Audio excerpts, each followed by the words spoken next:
In the future, the apocalypse begins as the deadly virus spreads all over the world, making oxygen levels very low and raising levels of carbon dioxide subsequently. Unfortunately, due to the lack of oxygen, humans need to leave the Earth and find another habitable planet to live on. It is not an unrealistic scenario at all. Let's see how it goes.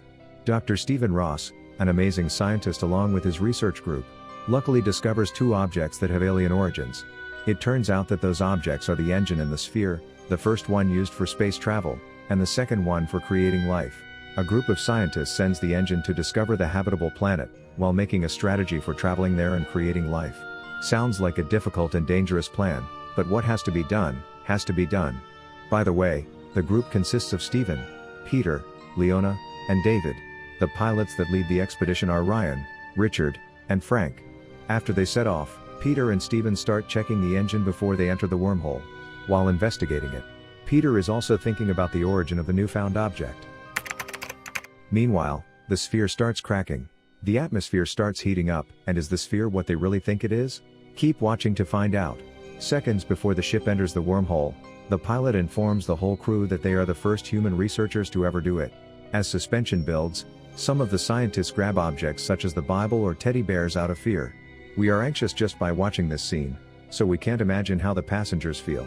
Even though the ship system shows a critical error, and everybody faints immediately, the shuttle manages to pass through the wormhole successfully, and everyone wakes up. They soon realize that they are located in front of the vast blue planet, but the wrong one. That's not the planet they were searching for, and it seems that they are in the wrong solar system as well. Their situation seems to get more and more complicated as time passes. Afterward, Stephen fires Peter, who he considers to be responsible for this, and additionally announces that the whole operation is a fiasco. What a pessimist. You have just started, Stephen? Where is your spirit? The squad comes up with a new plan to figure out where they are now and go home afterward and wait for the end. But, strange things start happening and they ignite the atmosphere even more. However, the system detects something floating in space, and it turns out to be Peter, unfortunately, dead all of a sudden. Without anyone's notice, he went to check on a system one more time earlier and somehow ended up dead. Strange. What do you think happened to him? Do they have uninvited guests on the ship? Nevertheless, after a short discussion about Peter's strange death, they continue the mission, and upon realizing that the blue planet in front of them is very Earth-like, Stephen decides they will land on it. A lot of crew members disagree, but Stephen remains persistent. Richard remains at the main ship, and his responsibility is to guide the smaller one, which all of the squad members board in. Unexpectedly, they encounter a storm and they slam into the planet. At the same time, Stephen is thinking of his girlfriend Amy, who turns out to be pregnant. Moreover, Amy begs Stephen to stay with her rather than go on the expedition since she is developing a cure for the virus. He also gave her a small part of the sphere before he left as a gift, which she threw away in anger. Things get more complicated as they drop one of the fuel tanks to land easier, leaving them without enough fuel to return to the main ship. Stephen orders everyone to get out of the ship and look for a cave for them to stay in. Nonetheless, nobody notices the mysterious slime under their ship. So disgusting. What is this now, and what else could possibly go wrong? The crew sets up the sphere and other devices, considering their job finished for now, so they return to the landing ship. A series of exciting events start happening, including Richard finding the mysterious slime as well as a videotape of Peter that shows he was attacked and killed by an unknown creature who disappeared into thin air after the assault. They conclude that the creature came from the sphere, naming it the Trojan. They detect something strange in the cave and Stephen commands the team to go check on the sphere. Ryan now takes command as he accuses Stephen of every unfortunate event that happened to the crew, including Peter's death. Allegedly, Stephen noticed that something was wrong with the sphere but still decided not to inform anyone about it. Stephen somehow convinces David to accompany him in fixing the sphere in the cave, moreover disobeying Ryan. The two of them proceed to achieve their goal, but they don't succeed because the Trojan starts approaching them, so they start running back to the landing ship after a short argument and after David shoots the sphere. Now they are going to have to face Ryan and explain their disobedience.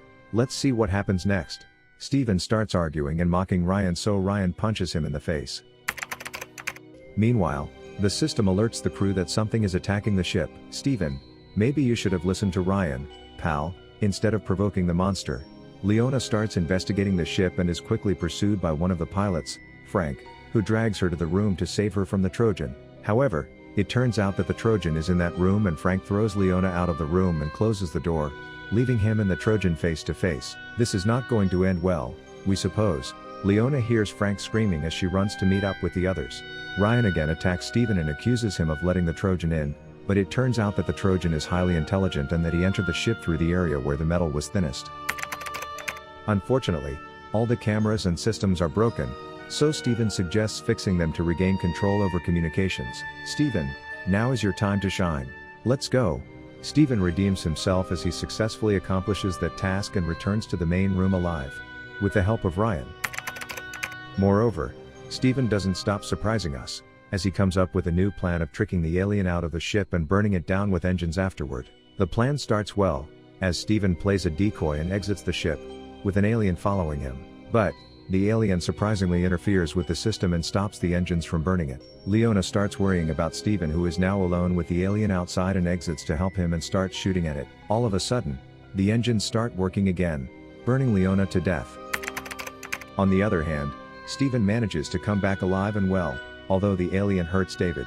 However, the positive side of it is that the crew also takes one of the alien's tentacles by crushing them with the door.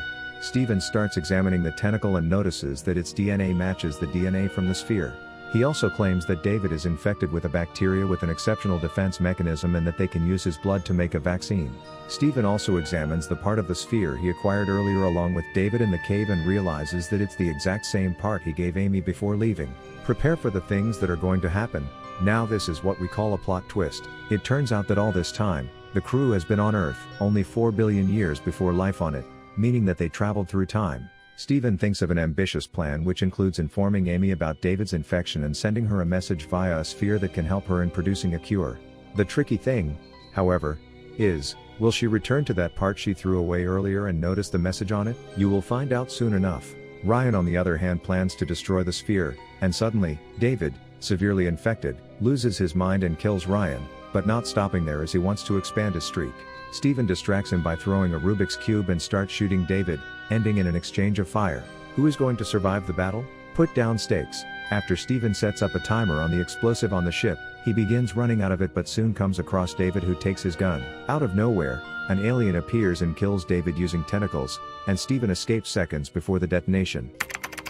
Afterward, Steven enters the cave and returns the fragment back to the sphere, which enables him to contact the future. Luckily, Amy sees the fragment and returns it to the cave in the present time, briefly making the future and present tangle.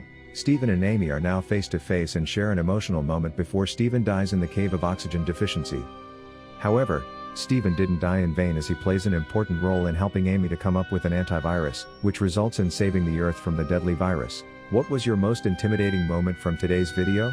Let us know by commenting down below. Don't forget to like, share, and subscribe to be the first one to see our newest videos.